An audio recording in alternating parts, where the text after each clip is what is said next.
Cu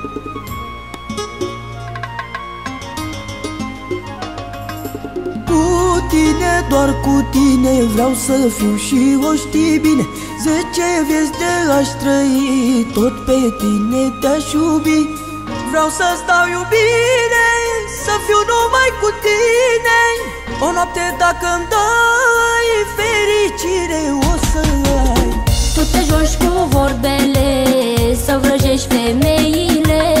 Nu s-o fată oarecare, nu ascult la vorbe goale. Ce vrei de la mine, nu te cunosc prea bine.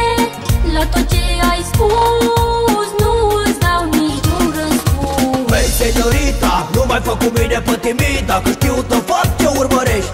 Te cunosc mai bine ca pe buzunarul meu. Ai multe fițe pe tine, ești o vată cu tupeu. Te rog starea iurea să ne amăgim. Hai vino la mine cu tupeu să ne iubim. Și o să-ți arăt că eu sunt cel mai bun. Îți trebuie doar un număr de o oră. Dacă înțelegi ce spun, dacă înțelegi ce spun. Tu te joci cu vorbele, să vrăjești femeile. Nu s-o fată oarecare, nu ascult la vorbe goale. Vreau să-ți dau iubire, să fiu numai cu tine. O noapte dacă-mi dai, fericire o să ai. Cu tine, doar cu tine vreau să fiu și o știi bine. 10 vieți de-aș trăi, tot pe tine te-aș iubi. Ce vrei de la mine, nu te cunosc prea bine.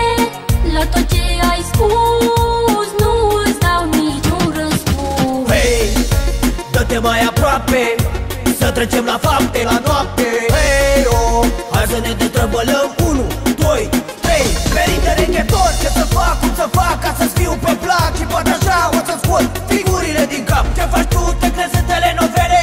Hei, domnișoară, stai tăvelele. Ce se întâmplă acum dacă vii cu mine? Pot să te fac într-o clipă ca să uiți de tine.